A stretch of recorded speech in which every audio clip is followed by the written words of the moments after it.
성경은 권수로 66권, 장수로 치면은 1189장, 이것을 절수로 친다면은 31,098절로 되어진 방대한 책입니다.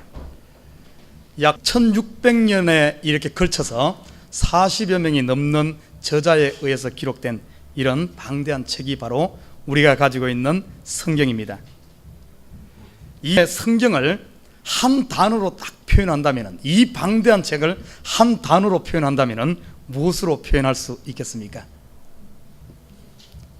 사랑이라고 표현할 수도 있을 것이고 여러 가지로 표현할 수 있겠지만, 저는 이 성경 66권을 한 단어로 표현한다면 예수라고 표현하고 싶습니다. 바로 예수. 성경은 창세기부터 요한계시록까지 핵심적으로 다루는 것이 바로 예수입니다. 예수의 이름의 뜻이 무엇입니까? 자기 백성을 저희 죄에서 구원할 자, 바로 구원자란 뜻입니다. 한마디로 성경은 구원의 이야기를 다루고 있는 것이 이 성경입니다. 그 중에서도 오늘 우리가 읽었던 이 본문 룻기는 이 구원에 대해서 구약에서 아주 상세하게 다룬 책이 바로 룻기서입니다.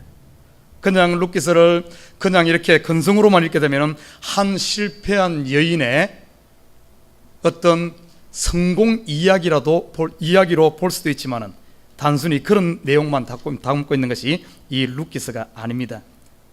룻기서 속에는 하나님께서 우리를 구원하는, 실패한 우리를 구원하는 이 구원의 이야기가, 예수 그리스도에 대한 가장 구체적이고 확실하게 구원의 이야기를 다룬 책이 바로 룻기서입니다.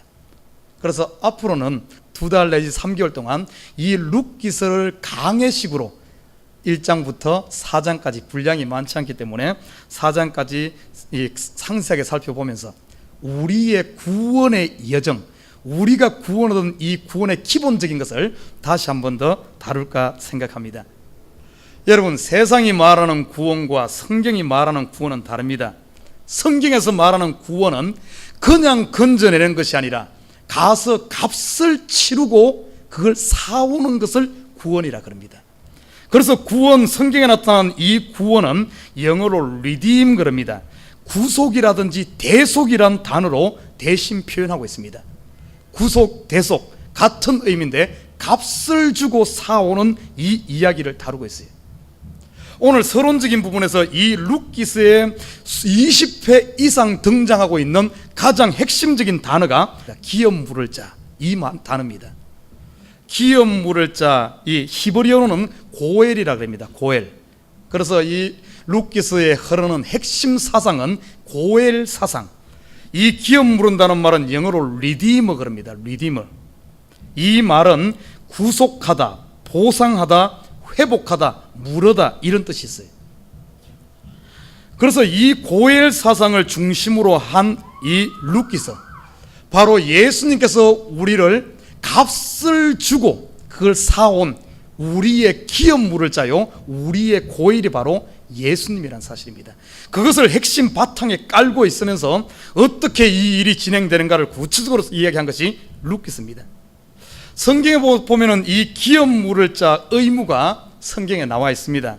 기업 물을 자의 의무, 첫 번째는 자격을 못 보면은 이 기업 물을 자, 리디머, 구속자, 이 사람은 아무나 되어지는 것이 아닙니다. 첫 번째는 그 당사자와 반드시 혈족 관계에 있는 사람만이 이 기업 물을 자의 자격이 주어지는 겁니다. 두 번째는 이것 기업 물을 자가 자원해야 됩니다. 자기가 자원하지 않으면 그 기업 물을 자의 자격이 없어요. 그래서 첫 번째는 혈족 관계에 있어야 되고, 두 번째는 자원해야만 이 기업 물을 자, 고엘의 자격이 주어집니다. 여러분 보십시오. 이 기업 물을 자 바로 예수 그리스도를 예표하는데, 예수 그리스도는 우리와 혈족 관계에 있어요. 왜 그런 줄 압니까? 예수님이 누구죠? 하나님이시요 하나님의 아들입니다.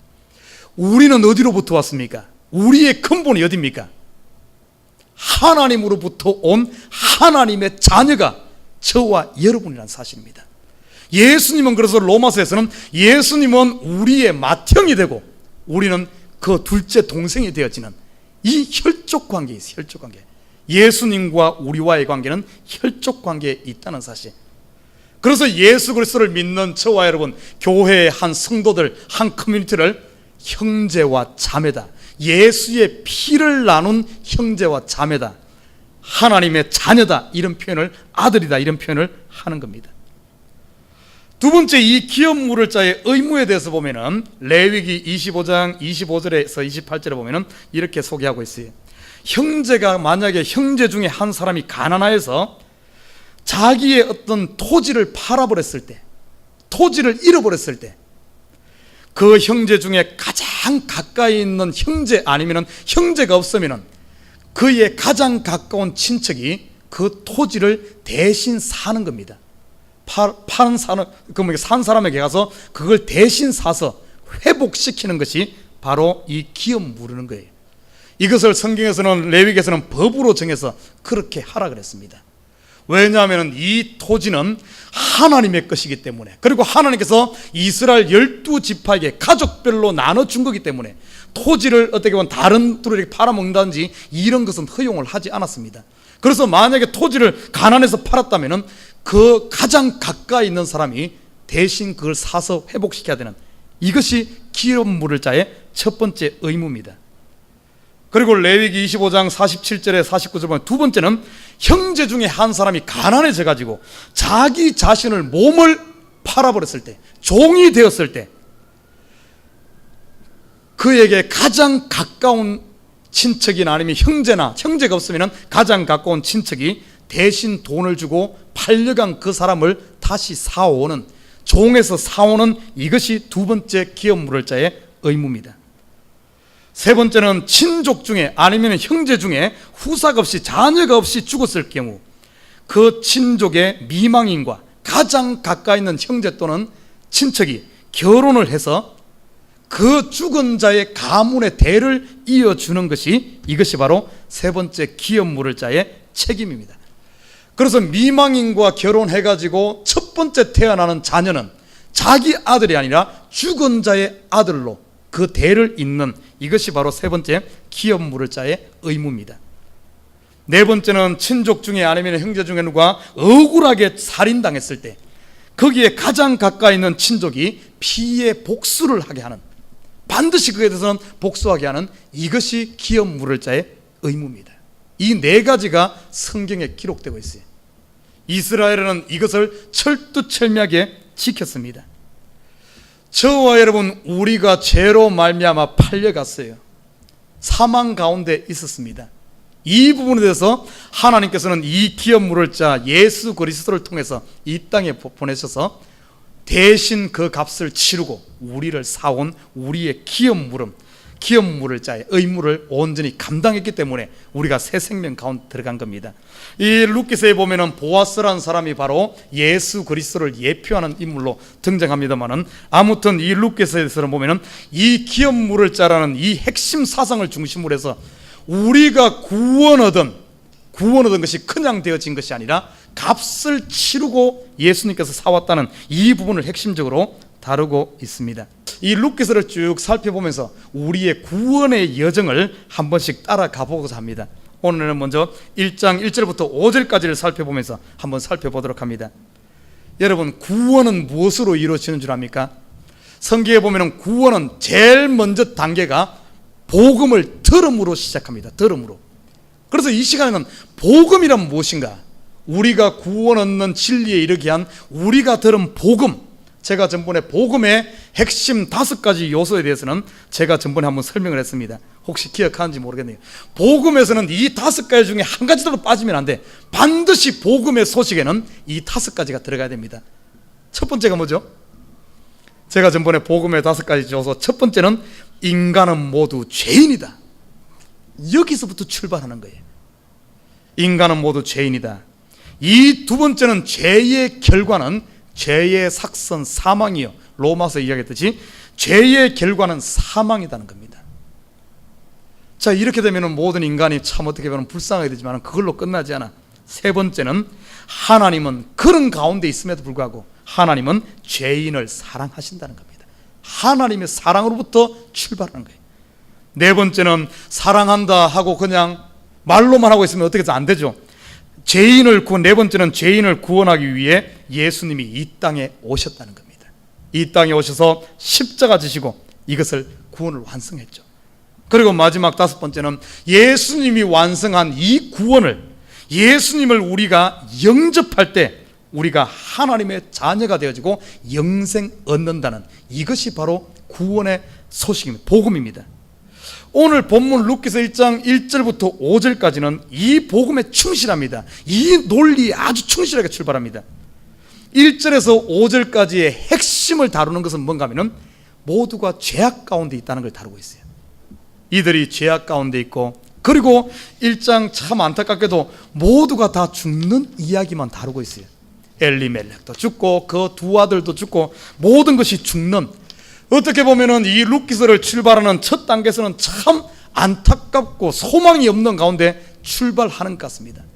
그러지만은 그러지 않아요. 세상에서는 죽음이란 단어가 소망이 끊어지고 끝이지만은 성경 안에, 믿음 안에서는 죽음이란 것은 새로운 출발이란 사실입니다. 끝이 아니라 이제 새롭게 출발하는, 아주 첫 출발하는 단계가 뭔가 하면은 죽음이란 거예요. 죽음은 새로운 소망을 일으키는 하나의 과정일 뿐입니다. 그래서 오늘 본문에서도 보면은 1장부터 1절에서 5절 제일 처음에 다루면서 죽는 이야기만 다루고 있는 거예요. 여러분, 성경을 가만히 보십시오. 우리 창세기부터 요한계시록까지 보면은 참으로 믿음의 사람들 보면은 죽는 이야기를 왜 그리 많이 다룬지 모르겠어. 아담도 죽었다, 뭡니까? 아브라함도 죽었고, 이삭도 죽었고, 야곱도 죽었고, 요셉도 죽었고, 다윗도 죽었고, 솔로몬도 죽었고, 매 죽는 이야기만 다루는 거예요. 죽는 이야기. 그게 뭔가 하면은 모든 인간은 이렇게 살든 저렇게 살든 부귀영화를 누리든 아니면 힘들게 살든 다 결과는 다 죽는다는 거예요.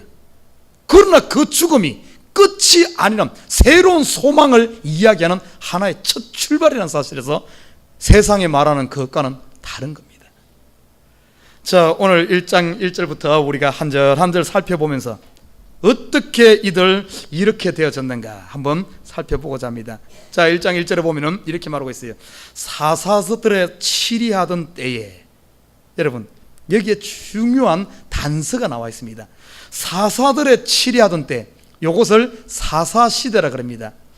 이스라엘 백성들이 가나안을 정복하고 여호수아 이후부터 시작해가지고 왕이 세워지는 사무엘상까지 이 사사시대가 약 350년 동안 지속되어집니다. 요 때를 사사들이 치리하던 때예요. 그런데 요 사사들이 치리하던 때를 한마디로 딱 정의한다면은 사사기 21장 25절에 딱 그 시대 상황을 이렇게 딱 정의합니다. 그때에 이스라엘에 왕이 없으므로 사람이 각각 그 소견에 옳은 대로 행하였더라.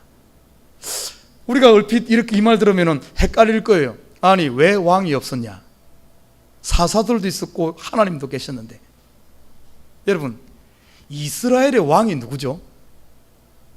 이스라엘의 진정한 왕은 하나님입니다.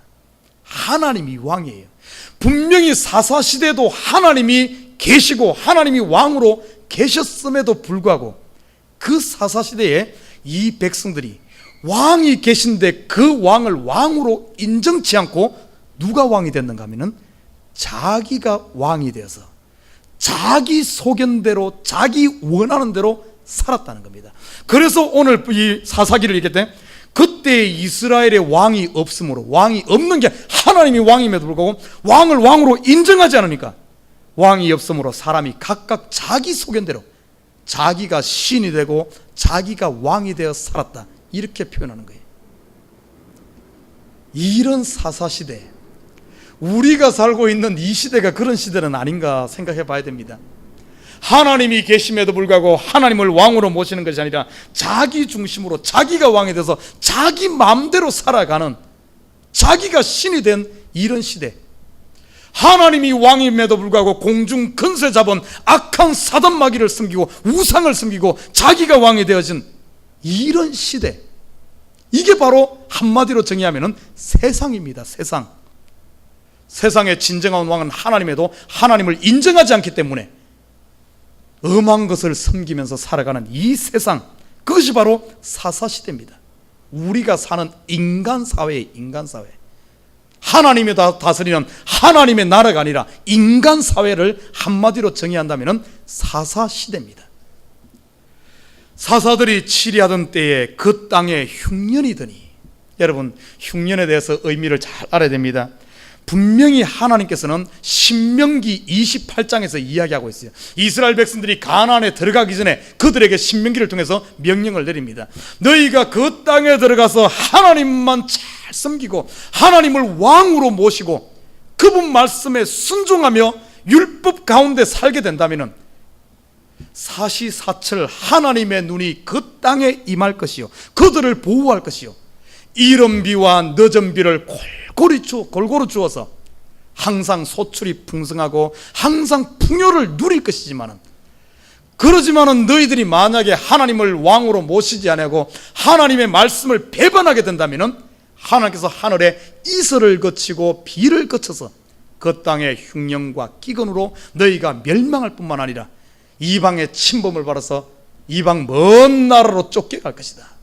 분명히 하나님께서 이야기를 했습니다. 그래서 아니나 다를까 이 백성들이 그 가나안에 들어가서 하나님 말씀대로 순종할 때는 하나님께서 적당하게 비를 내려서 풍요를 누렸습니다. 여러분, 가나안 땅은 애굽 땅과 다릅니다. 애굽 땅은 어떻습니까? 비가 오지 않아도 나일강이라는 큰 강이 있어서 거기서 관계수로를 통해서 물을 끌어와서 비가 안 와도 자기들의 힘으로 농사를 지을 수 있었습니다. 그러나 가나안 땅은 그게 아니에요. 가나안 땅은 어떤 땅입니까? 산지입니다. 산지. 여러분, 지금 이스라엘 땅이 척박하잖아요. 비가 오지 않으면 농사를 지을 수가 없습니다. 하늘만 쳐다보고 살아야 돼.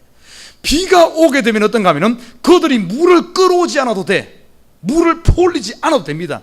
하늘에서 비만 내리면은 땅 자체는 비옥합니다. 그래서 지금도 보십시오. 이스라엘 보면은 사막과 같은 그런 곳에 물을 퍼올려서 이스라엘의 농사가 지금도 보면은 엄청나게 그 중동 지역에는 지금 미국에서 보면 단감 같은 거는 이스라엘에서 수입을 하잖아요. 그만큼 땅이 비옥합니다. 그런데 그 물이 없어요. 그곳은 하늘에서 비를 내리자면, 요즘에는 뭐 지하수를 끌어올리지만은 그 당시에는 하나님 비가 내리지 않으면 살 수가 없는 그런 곳이면, 비만 잘 내리면은 풍년이 약속된 땅이 가나안 땅입니다. 여러분, 우리가 사는 땅이 어떤 땅인 줄 압니까? 지금 여러분이 사는 땅은 애굽 세상 땅이 아니에요. 가나안입니다. 가나안. 우리가 우리의 힘으로 사는 것이 아니라 하나님 말씀에 순종하면 성도들의 삶은 형통하게 돼 있어요. 하나님께서 이른 비와 늦은 비를 주어서 여러분 마음에 세상이 비록 아무리 흉흉하다 할지라도 이스라엘 한바위 나라가 얼마나 작습니까? 동서남북의 전부 강대국이 포진하고 있습니다. 남쪽에는 당대의 최고의 강대국 애굽이 포진하고 있죠. 동쪽에는 어느 나라가 포진하고 있습니까? 아시리아와 한 시대를 풍미했던 아시리아와 바벨로니아가 포진하고 있습니다. 그리고 서쪽으로 가면은 로마라든지 영국이라든지 프랑스나 독일이라든지 이런 나라들이 다 포진해 있는 그 중간에 포진한 나라가 이스라엘이에요. 아무리 강대국이 강하다 할지라도 이스라엘이 하나님 말씀대로만 살게 되면은 아무리 애굽이 바벨론이 로마가 온다 할지라도 이들이 걱정 안 해도 됩니다. 하나님의 손이기 때문에. 그러나 그러지 않을 때는, 불순종할 때는 항상 이스라엘이 어려움을 당했어요. 우리가 선 땅이 어딘가를 알아야 됩니다. 여러분, 내가 노력해서 내가 힘내서 내가 해가지고 성공할 것 같지만 그러지 않아요. 되지 않습니다. 우리가 선 땅은 애굽이 아닙니다. 애굽 같으면 물을 끌어다가 농사지면 풍요를 약속받을 수 있어. 그러나 우리가 선 땅은 가나안입니다. 가나안. 내가 노력한다 할지라도 하나님이 비를 주지 않으면, 은혜를 주지 않으면 흉년 들 수밖에 없는 것이 우리 믿는 사람의 인생이에요. 그러나 하나님이 함께하고 하나님 말씀 안에만 있게 하면 아무리 세상에 전쟁이 나고 기근이 나고 흉년이 들고 세상 마지막 온 땅이 뒤섞인다 할지라도, 요한계시록에 나오는 이런 마지막 환란이 난다 할지라도 성도들은 그 가운데서도 안연하게 태평을 누릴 수 있는 줄 믿습니다. 이게 바로 우리가 선 땅이에요. 자, 이들이 지금 가나안 땅입니다. 가나안 땅 중에서도 오늘 이 본문에 보면 유다 베들레헴, 베들레헴이란 곳이 어떤 곳이면 베들레헴이란 뜻은 떡집입니다. 떡집. 하나님의 말씀이 있고 하나님의 떡이 있는 곳이 이 베들레헴이에요. 이곳에 살고 있는, 하나님의 떡이 있는 이곳에 사는 이들에게 흉년이 들었어. 그러면 말 안 해도 왜 흉년 들었는가 바로 압니다. 신명기에 보면 너희가 말씀대로 순종하게 되면 풍요를 누리고 안전을 누리지만은 불순종하면 너희가 흉년 들고 어려움 당하게 돼. 분명히 이야기하기 때문에 흉년이 들었어. 그러면 말 안 해도 원인이 뭐겠어요? 지금 이들이 하나님 말씀에 순종하지 않다는 거 안 했던지 죄를 지었다는 거냐. 그러면 어떻게 해야 되겠습니까? 하나님 앞에 나와서 회개하고 하나님께 돌아와야 되는 것이 정상인데, 오늘 본문에 딱 보면은 이 엘레멜렉 이 사람이 그렇게 하질 않았어요. 흉년 들고, 오늘 보십시오. 1장에 보니까 흉년이 드니라 유다 베들레헴에 한 사람이 그 아내와 두 아들을 데리고 모압 지방에 가서 우거하였는데, 참, 회개하고 돌아오고야 될 이 사람이 정반대로 가는 거예요. 회개했다는 말이 나오는 것이 아니라, 회개하는 것이 아니라 오히려 하나님께서 주신 떡집 축복의 기업을 버리고 가버리는 거예요. 이 이야기가 남의 이야기가 아니에요. 지금 우리 이야기가 아닌가 한번 살펴봐야 됩니다. 여러분, 우리가 어렵고 힘들면은, 성도라면은 제일 먼저 살펴봐야 될 것이, 분명히 하나님께서는 우리에게 복을 약속했는데 나에게 어려움이 왔을 때는 원인이 어디 있을까? 하나님 안에서 찾아야 돼. 말씀 안에서 들어봐야 되는데, 많은 사람들이 지금 엘리멜렉이 했듯이 회개하고 주님 앞에 돌아오는 것이 아니라 짐 싸가지고 하나님의 축복을 버리고 교회를 버리고 다른 걸 다 버리고 어디로 간 줄 아나요? 모압 땅. 모압 땅은 이방 땅이요, 우상 섬기는 이 땅입니다. 이곳으로 살겠다고, 먹고 살겠다고 가버린 이 인생. 이게 남의 이야기가 아니라 내 이야기는 아닌가 한번 살펴봐야 된다는 겁니다. 오늘 이 사람들이 거꾸로 가는 거예요. 거꾸로. 저와 여러분, 이 베들레헴 축복의 땅입니다. 베들레헴, 하나님의 떡이 있는 이 땅. 우리가 선 땅, 이 교회가 바로 영적으로 보면 베들레헴이에요. 하나님의 떡이 있는 곳입니다. 하나님의 말씀이 있는 곳이에요. 어렵더라도 이 하나님의 백성들은 베들레헴을 떠나면 안 되는데, 오늘 이 백성은 베들레헴 떠났어. 이 모습은 어떤 모습인 줄 아십니까?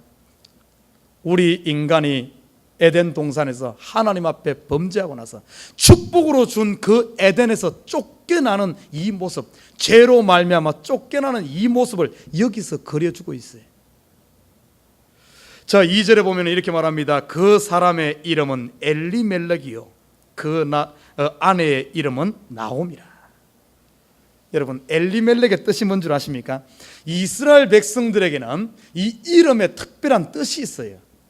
여러분, 제가 전번에 예수의, 아까 서두 이야기했듯이 예수란 이름 속에서는 구원자란 이름이 있고, 여러분 잘 아는 아브라함, 나중에 하나님께서 아브라함의 이름을 아브라함으로 바꿨죠. 그죠? 이름이 바뀌었다는 것은 그 사람의 아이덴티티, 그 사람이 바뀌었다는 거예요. 아브라함의 이름은 한 족장의 아비였는데, 에이브라함 이름을 바꿔줄 때는 하나님께서 너를 향한 계획은 그냥 한 족장의 아비로 끝날 인물이 아니라 열국의 아비로 만들어주겠다는 그런 이름이 바뀌었어요. 야곱이라는 이름의 뜻이 뭐죠? 움켜쥐다. 우리 모든 사람이 어떻게 보면 태어날 때 전부 야곱으로 태어나. 그래서 뭔가 한번 성공해 보겠다고, 내 이름을 남겨보겠다고, 사람들에게 인정받아 보겠다고, 뭔가 한번 멋지게 한번 살아보겠다고 전부 움켜쥐면서 태어나. 그게 야곱이에요. 그러나 나중에 야곱이 이름이 변화되었죠. 야복강가에서 하나님과 씨름하면서 그 이름이 하나님 바뀌어버렸잖아요. 그 이름이 뭡니까? 이스라엘로 바뀌었잖아요. 이스라엘. 하나님과 겨루어 이기다 하는. 자기는 이걸 어떤 다른 표현을 하면은 자기 자신과 싸워서 이긴 거예요. 지금까지는 움켜쥐는 인생을 살았다면은 그 싸움을 통해서 이제는 움켜쥐는 자가 아니라 펴는 자, 내 힘으로 살 수 없고 손을 펴고 하나님의 도우심이 아니면 살 수 없다 하는 이런 이름. 그때부터 야곱의 인생이 펼쳐지잖아요. 하나님의 손에서 하나님의 도우심을 얻지 않습니까? 아무튼 이스라엘은 이름에 굉장한 의미들이 있어요. 오늘 본문에도 보면은 이 엘리멜렉이라는 이름의 뜻이 뭔 줄 압니까? 이름 멋있는 이름입니다. 이 이름은 이런 의미가 있어요. 나의 하나님은 왕이시다. 참. 이 사사시대에 하나님의 왕임에도 불구하고 그 왕을 인정하지 않고 지멋대로 살고 있는, 자기가 왕이 되어 사는 이곳에 이 엘레멜렉의 이름은 나의 하나님은 왕이시다. 참 멋진 이름이에요. 그리고 나오미의 이름은 뜻이 뭔 줄 압니까? 사랑스럽고 감미롭다, 은혜스럽다 하는 이런 이름이 있어요. 은혜 받은 자다. 이 이름만 봐도 이 엘리멜렉과 나오미가 하나님의 사랑을 입은 자요 하나님의 사람임을 볼 수가 있습니다. 영적으로 보면 저와 여러분의 이름이 뭔 줄 압니까? 엘리멜렉이에요. 여러분의 이름은 엘리멜렉이에요. 우리 이름은 성도 아닙니까? 나의 하나님은 왕이시다. 이 이름이 엘리멜렉이에요. 그리고 여러분의 이름은 나옴입니다. 하나님이 여러분 바라봤을 때 사랑스럽고 감미로운, 여러분을 봤을 때 은혜스럽고 너무나 귀하고 존귀한 이름, 나오미의 이름이에요. 우리가 원래 태어날 때 뭡니까? 하나님으로부터 오지 않았습니까? 하나님의 형상을 닮아서 하나님의 모양대로 하나님을 닮은, 모든 만물 중에 하나님 닮은 참으로 사랑스럽고 하나님의 사람으로 창조된 사람들 아닙니까? 엘리멜렉과 나오미와 같은 사람 아닙니까? 그리고 이들이 베들레헴에 살았듯이 우리가 하나님께서 가장 모든 걸 준비해 둔 에덴 동산에 살던 우리가 아닙니까? 이런 축복받은 이들이 오늘 본문에 보면은 그걸 다 버리는 거예요. 베들레헴 떡집도 버리고 다 버리는 거예요. 다 버리니까 결국에 그들에게 찾아온 것은 결국에는 죽음인 거예요. 우리 인간의 모습인 거예요. 이렇게 축복으로 받은 저와 여러분이 이렇게 인류가 얼마나 복받은 사람들입니까? 그러나 그걸 다 버리니까 결국에 남는 것은 죽음만이 남는 이 모습을 1장 1절에서 5절까지 잘 그려주고 있습니다. 자, 3절에 보면 이렇게 말하고 있어요. 나오미의 남편 엘리멜렉이 죽고, 이게 뭐 죽었다는 게 그냥 뭡니까? 하나님의 떡집을 버리고 하나님을 버리니까 결국에는 죄를 회개해야 되는데 회개하지 않고 끝까지 고집 부리면서 곁길로 가니까 그 마지막은 죽음이다, 이 말이에요. 저와 여러분, 우리가 어렵고 힘들고 예수 믿는 사람은 잘못하면 회개해야지, 그러지 않고 고집 부리고 그냥 가면 결국에는 죽음이란 사실. 5절에 보면 말론과 기론도 죽습니다. 다 죽어. 오늘 이 본문을 1절에서 5절까지 한번 딱 하면, 죄악된 시대에 죄악을 쫓아 살아가다가 결국에는 죄의 값으로 다 죽어버린 것이 오늘 본문의 이야기입니다. 한편으로 보면 얼마나 암울합니까? 암담합니까? 제가 아까 복음의 요소 5가지 중에 첫 번째, 인간은 모두 죄인이다. 그 죄의 삭은 사망이다. 그대로 첫 번째와 두 번째가 그대로 오늘 보여주고 있지 않아요? 5절까지 말씀으로 보여주지 않습니까? 만약에 이것이 끝이라면 얼마나 안타깝습니까? 우리 인생이. 그러나 성경은 여기서부터 출발하는 거예요. 다 죽고 소망이 끊어진 여기서부터 하나님의 손이 역사하기 시작합니다. 그 뒤에 보면 6절부터 다음 주에 살펴보겠지만 그들에게 복음의 소식이 들려와 하나님의 소식이 들려면서 시작되는 이 모습을 보게 됩니다. 여러분, 우리가 참으로 하나님의 영광을 누리고 뭔가 하나님의 이 복음 안에 들어가기 위해서는 제일 먼저 해야 되는 것이 뭔 줄 압니까? 제일 먼저 해야 되는 것, 첫째는 내가 죄인이라는 것을 인식해야 되고, 두 번째는 내가 죽어야 돼. 죽어야지 뭔가 일이 되는 거예요. 오늘 본문에서 왜 처음부터 죽는 이야기부터 하겠어? 죽어야만 역사가 나는 겁니다. 죽어야만. 이 시대의 모든 문제, 우리가 왜 복을 못 누린 줄 압니까? 왜 하나님이 주신 이 엄청난 복을 못 누린 줄 알아요? 안 죽으니까 그래.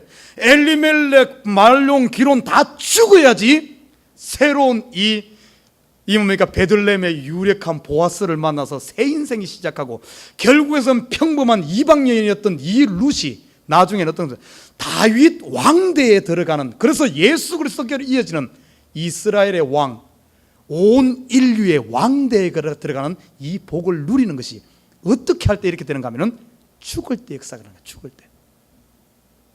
자, 오늘 이 시간에는 마가복음 8장 35절에 이렇게 말하고 있어요. 누구든지 제 목숨을 구원코자 하면 잃을 것이요, 누구든지 나와 복음을 위하여 제 목숨을 잃으면 구원하리라. 성경에 보면 죽어야지 뭔가 하늘의 영광을 맛볼 수 있다는 겁니다. 그래서 오늘 이 서론 부분에서, 룻기 서론 부분에서 오늘 첫 시간에는 우리가 죽어야 할 것들이 무엇인가 한번 살펴보고자 합니다. 여러분, 제일 먼저 죽어야 하는 것이, 오늘 엘리멜렉이 죽고 말론과 기론이 죽었다는 것은, 이들이 죽었다는 것은 뭐가 죽었다는 의미인가 하면 그들이 죄가 죽었다는 의미예요. 죄가 죽었다. 성경에서는 로마서에 이렇게 말합니다. 너희들은 죄에 대해서는 죽고 하나님에 대해서, 의에 대해서는 산자로 여길지어다, 이렇게 말하고 있어요. 그러나 지금 우리 이 시대 보면은 죄에 대해서 살아있는 사람이 너무나 많아. 그리고 하나님의 의에 대해서는 반응을 하지 않아. 누가 나를 위해 갈고 손 들어가면 아무도 손 안 들어. 누가 주의 일을 할고, 누가 하나님을 위해 살고, 의에 대해서, 하나님에 대해서는 다 죽어 있고, 죄에 대해서는 살아서 막 역사는, 이러다 보니까 하늘의 영광을 누리지 못하는 겁니다. 여러분, 내 자신을 한번 살펴봐요. 과연 내가 죄에 대해서 살아있는가 죽었는가? 뭔가 세상에 막 화려하게 보이고 이런 거에 대해서는 내 마음이 요동하면서 그거 쳐다보면 쳐다볼수록 보암직도 하고 먹음직도 하고 탐스럽기도 하고 막 하루 종일 막 그거에 대해서 막 끌리지 않습니까? 왜 그런 줄 알아요? 내가 살아있다는 증거야. 누구한테 뭔 한 소리 듣고 나면은 그거에 대해서 죽은 사람은 반응이 없습니다. 성경에는 이렇게 말하고 있어요. 누가 왼뺨을 치거든 오른뺨도 돌려대라 그러고, 누가 오리를 가고자 하면은 십리를 가라 그랬어. 죽은 자처럼 그냥 가라 그랬어요. 그런데 이 시대 내 속에 내가 죄가 죽지 않으면은 오른밤 치고 나면은 그걸 가지고 내가 하루 종일 1년 내내 내 속에서 우글부글 하면서 살아서 막 요동치는 거예요. 그 말은 내가 살아있다는 증거입니다. 내 속에 죄가 살아있다는 증거예요. 뭔가 세상에 막 이런 거 보고 나면은 막 그거에 막 끌리고 죄로 끌리다 간다는 것은 내가 살아있기 때문에 그래요. 죽은 것은 움직이질 않습니다. 아무리 반응이 없어요. 여러분이 죄에 대해서 죽은 자라면 주위에 아무리 화려하게 유혹한다 할지라도 그거에 대해서 나하고는 흥미가 가지 않아. 내가 반응을 하지 않아. 죽었기 때문에. 여러분, 죄는 여러 가지가 있어요. 여러 가지 세상의 욕망, 그런 것일 수도 있고 여러 가지 있습니다. 여러분 어떻습니까? 죄에 대해서 여러분이 잘 반응합니까? 그런 소리만 들으면, 죄 짓는 소리만 들으면 기가 솔끗하고 눈도 크게 떠지고 막 나도 모르게 발걸으며 막 끌려갑니까? 아니면 그런 거에 대해서 무덤덤합니까? 죽은 자입니까?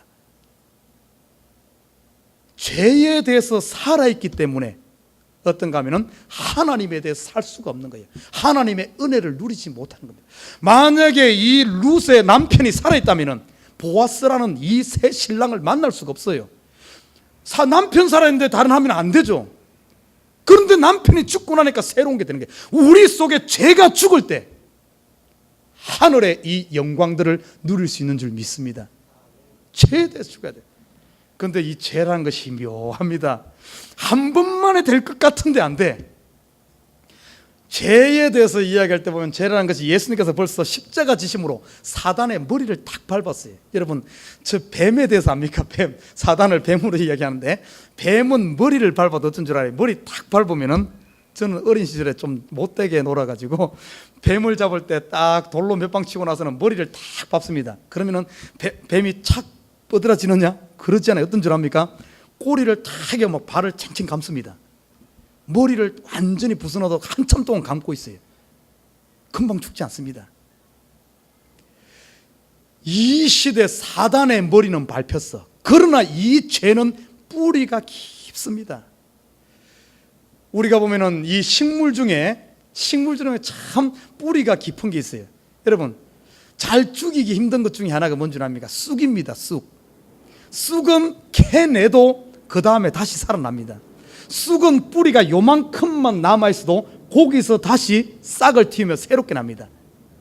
다른 것은 그냥 뽑아내면 끝나. 그러나 쑥은 그러지 않아요. 쑥은 요만큼만 밑에 남아있으면, 죄가 그렇습니다. 이거 하는 방법은 딱 한 가지예요. 저도 뒤에 우리 집 텃밭에 올해 작년에 농사를 안 지었지만은 한 해 농사 안 지었는데 한 4년 가까이 참 옥토로 잘 가꿔놨거든요. 한 해 농사 안 지었지만은 이번에 보면 전부 잡초밭으로 바뀌어버렸어요. 그래서 제가 다 다시 하고 했습니다. 그런데 어떤가 하면은 이 죄에 대해 이 잡초 이건 밭을 가꾸는 것도 계속해서 해마다 그 뿌리를 캐내다 보면은 나중에 가면 이것이 없어집니다. 그것처럼 우리가 죄에 대해서도 한 번 하고 끝날 것이 아니라 매 순간순간마다 이 죄에 대해서 싸우면서 죄에 대해서 죽는 연습을 한다면 어느 순간 보면 죄가 힘을 못 써. 한 번으로 되어지잖아요. 어떤 사람은 그럽니다. 우리는 예수님께서 십자가에 못 박혀 죽으시고 부활했으니까 더 이상 십자가 쳐다볼 필요 없다. 이렇게만 천만의 말씀입니다. 우리 성도들의 삶은 매일매일 삶 가운데 처절한 예수 그리스도의 십자가의 피가 내 가슴에 있어야 됩니다. 매일매일 삶 가운데 이 죄에 대해서 아침마다 저녁마다 순간순간 십자가 부여잡고 처절한 피 흘림의 싸움이 있어야 돼요. 그래야만 이것을 뽑아낼 수 있지, 이것을 이길 수 있지. 한 번 나 그거에 대해서 했으니까 끝, 천만에 돌아서면 또 싹이 납니다. 진정한 기쁨을 누릴 수 있는 사람은 이 처절한 예수 그리스도의 피가 있는 사람만이, 이 피 흘림에 이 아픔이 있는 사람만, 이 싸움이 있는 사람만이 참된 기쁨을 누릴 수가 있어요. 여러분 성도로서 과연 매일매일 삶 가운데 십자가에 그 피를 의지하면서 내 죄를 미워하면서 가슴 치면서 회개하면서 이 죄에 대해 싸우고 있습니까? 피 흘리기까지 싸우고 있습니까?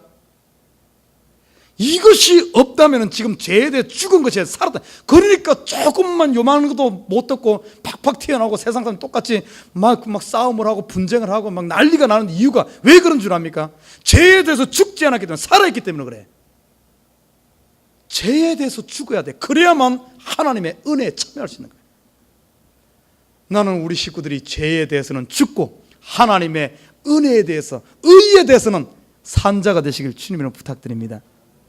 두 번째 죽어야 할 것, 오늘 죽는 이야기예요.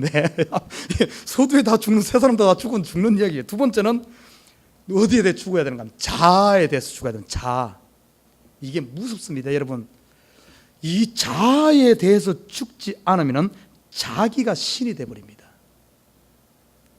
이 시대를 한마디로 표현한다면 저는 이 시대를 정의하기를 사사시대다 이렇게 말하고 싶어요. 다 자기가 신이 된 시대입니다. 성경에도 보면 그렇지만은 지금 이 시대 학교, 공교육이라든지 전부 가다 보면 이 시대 문화 자체가 전부 자기를 높여주는, 자기 PR 시대, 자기 자랑, 자기 주장 못하면 바보 취급당하지 않습니까? 그래서 전부 자기를 높이는, 그래서 세상 문화가 지금 한 명 한 명 너는 신이다, 네가 최고다, 너는 신이라고 이야기하는 거예요. 전부 자기가 신인 시대에 살고 있어요. 그러나 성경은 어떻게 이야기하는 줄 압니까? 자기를 부인하고, 자기가 신이 아니라 내가 죽고 예수가 왕이 되는, 나를 부인하고 예수님을 따르는 자만이 참된 제자가 될 수 있다 그랬어요. 세상과는 정반대입니다. 여러분, 재미있는 사실은 구약에 보면은 저기 바벨론 왕 느부갓네살 왕, 애굽의 왕 바로 왕, 로마의 황제, 이런 사람들, 그들 다 왕이 되니까 그 주위에 있는 신하들이 어떻게 한 줄 압니까? 주위에 있는 신하들이 부칙입니다. 왕이시여, 왕이시여, 당신은 왕이 아닙니다. 당신은 왕이 아니라 당신은 신이십니다. 당신은 하나님입니다. 이렇게 부추기는 거예요. 그러니까 다니엘 시대 때 보십시오. 다리오 왕 주위에서 막 당신을 위해서 신을 만들고, 당신이 신이니까 당신 외에 다른 것에 절하는 사람은 사자굴 속에 집어넣으십시다, 불 속에 집어넣으십시다 해가지고 전부 왕을 신으로 만들거든요. 그러니까 이 왕 자기도 모르게 그렇게 신이 되고 싶어서 그렇게 공포를 내지 않습니까? 로마의 황제도 똑같습니다. 주위의 사람들이 신을 만드는 거예요. 지금 이 시대가 그런 시대입니다. 이 주위에 있는 우리 환경들이, 그 당시에는 신하들이 왕을 신으로 추앙했다면 지금 이 시대 문화와 문명과 모든 것들이 우리를 전부 어떻게 보면 신으로, 당신이 신이다 하면서 신으로 만드는 거예요. 지금 이 시대 교회들이 왜 이렇게 분란이 많은 줄 압니까? 전부 세상 문화가 들어와서 성도들이 전부 자기가 신이라고 생각하기 때문에, 자기가 죽지 않고 자아가 강하기 때문에 전부 문제가 생기는 거예요. 말세가 되면 전부 그렇습니다. 자기가 신이 되는 거예요. 한마디로 사사시대, 자기 소견에 좋은 대로 자기가 신이 시대예요. 여러분, 이 자아에 대해서 죽지 않으면 안 됩니다. 내가 살아있는 한, 내 자아가 살아있는 한 절대 하나님의 은혜가 임하지, 하나님이 왕이 되지 못해. 은혜를 받지 못해. 그래서 오늘 룻기서에 다 죽었다는 이야기 다루는 겁니다. 죽었다는 이야기. 자아에 대해서 죽으시길 주님 부탁드립니다. 이거 처절한 싸움이 아니고는 안 돼요. 내 자신, 사도 바울은 이렇게 고백합니다. 나는 매일 죽노라. 나는 매일 죽노라. 내 속에서 일어나는 이건 매일 죽노라. 자아가 죽어질 때 내 속에 하나님이 드러나는, 하나님이 사는 겁니다. 세 번째 죽어야 될 것은 욕심에 대해서 죽어야 돼요. 욕심. 여러분, 욕심이 일어나죠. 남이 우리나라의 말에 그런 말 있잖아요. 사촌이 집을 사고 땅을 샀다면 왜 내가 배가 아프냐고. 그거 왜 그런가 하면 내 속에 욕심인 거예요. 누가 뭐 했다 그러면 욕심이 은근히 시기심에, 그게 욕심이거든요. 이 욕심에 대해 죽어야 돼요. 진짜 욕심에 대해 죽은 사람은 누가 뭐 했다 그러면 할렐루야 이렇게 되는 거예요. 감사하다. 참 하나님께서 은혜를 베푸셨구나. 이렇게 돼야 돼. 그러나 사실 여기서 그런 사람 몇 있나 없나. 이 목사조차도 누가 어떤 교회 부흥한다 그러면 괜히 내 마음이 이렇게 되는데, 이 욕심이 살아서 그런 거예요. 욕심이 살아서. 이거 죽어야 돼. 이거 있는 한 맨날 쓸데없는 것에 빠져 사는 겁니다. 네 번째 죽어야 할, 자기 비전, 자기 꿈, 자기 욕망이 죽어야 돼. 내 비전이 죽을 때 하나님의 비전이 들어가고, 내 꿈이 죽을 때 하나님의 꿈이 들어가고, 내 소망이 죽을 때 하나님의 소망이 들어온다는 사실. 여러분, 죽지 않은 자는 복음과 상관이 없는 자들입니다. 여러분이 죽지 않으면 복음과 상관이 없어. 여러분이 죽지 않으면 하나님과 상관이 없는 남이란 거예요. 여러분이 죽어야만, 십자가에 내가 못 박혀야만 그 부활에 참여하고 하나님의 영화에 참여하는 줄 믿습니다. 자, 죽으십시오. 그렇다고 칼 가지고 자살하는 뜻이 아니에요. 그런 또 위험한 거 갖고 또 뒤집어 쓰면 안 되니까 그런 의미가 죽어. 욕심에 죽고, 죄에 죽고, 자아에 죽고, 내 욕망이 죽고. 죽음은 새로운 시작입니다. 우리가 세상에서 소망이 끊어질 때 하늘의 소망의 문이 열려지고, 내가 세상에서 죽을 때 하늘의 새로운 삶이 시작되는 거예요. 그래서 예수님께서 십자가에서 죽은 거예요. 그러니까 부활하면서 다시 새롭게 살지 않습니까? 우리 에버그린 장로교회가 다 이런 것에 죽어서 하나님의 은혜로 하나님으로 새로 사는, 하나님의 부활과 영화에 들어가는 이런 축복을 누리시기를 주님으로 부탁드립니다. 이제 앞으로 살펴보겠지만 멋있는 보아스, 베들레헴의 유력한 자, 온 인류의 주인 되시는 이 예수님 만나는 것은 죽을 때 새 시작되는, 새롭게 시작된다는 사실. 아무튼 이 시간 우리 한 주간 동안 우리가 열심히 죄에 대해서 싸우고, 자아에 대해서 싸우고, 욕심에 대해서 나를 내려놓고 죽는, 그래야 참된 이 보아스를 만나는 저와 여러분 되시기를 주님을 부탁드립니다.